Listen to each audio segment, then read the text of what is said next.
Oasis Audio presents A Joyful Christmas by Cynthia Hickey, Liz Johnson, Vicki McDonough, Liz Tolsma, Carrie Turansky, and Erica Vetch. Read for you by Carolyn Molloy. A Christmas Castle by Cynthia Hickey. Chapter 1. Prescott, Arizona, December 1867.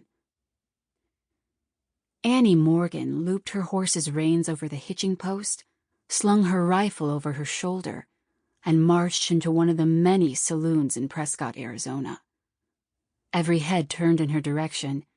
Every conversation ceased. Every glance increased her heart rate. "I'm looking for Bill Morgan." She lifted her chin, causing her floppy hat to slide to one side. She righted it and glared at the bearded faces turned toward her.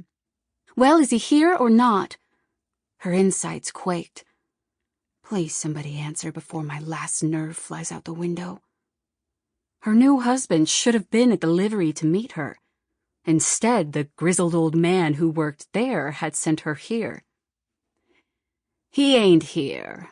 The bartender swiped the inside of a glass with a towel. "Maybe you ought to check his land. Heard tell he ain't left it in a couple of days." He grinned at a group of men playing cards. "If you're his new bride, I'm betting he's got a surprise for you." Well, Annie had one for him, too. The man didn't make a good impression by not meeting her. So far, he wasn't anything like his letters. "Can you direct me to his land?" The man snickered. "Head straight west about half a day's ride. There's a big pile of junk with a sign that says Morgan's Ranch. If you veer to the northeast a bit, you'll find your nearest neighbor, a man named Carter. He has another surprise for you." He winked at the card players. This town seemed full of surprises, and Annie had a feeling they weren't pleasant ones. "Thank you kindly." She straightened her hat and shoved through the swinging doors.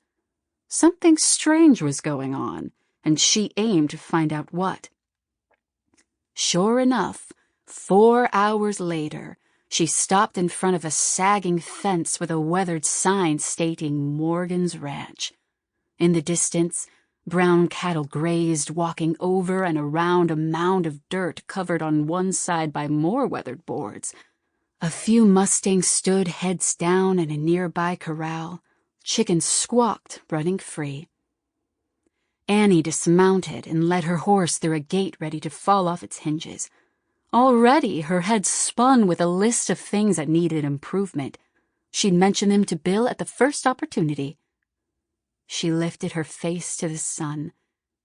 Although a chill filled the air, the day's moderate weather amazed her.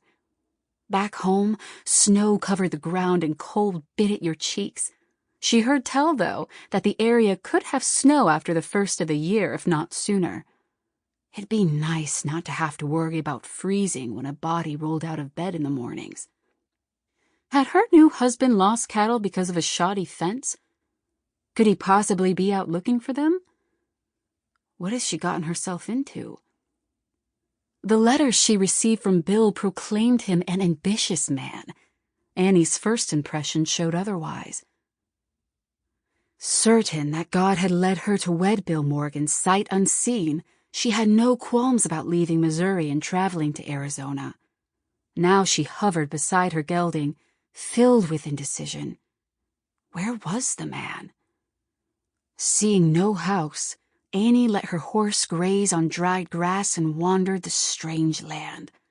A small stand of trees, oak, pine, and another she thought might be the Arizona ash she'd heard about, bordered what she hoped was a creek. Bill had written her about one. She headed in that direction, letting her hat hang down her back by its drawstring. Sure enough, a clear stream ran over rocks. Annie dropped to her knees and splashed her face with the frigid water before cupping her hand for a drink. Crashing sounds in the nearby brush had her head spinning and grabbing for her gun. A wiry-haired mongrel appeared, tail wagging. She grinned. "Well, Sample complete. Ready to continue?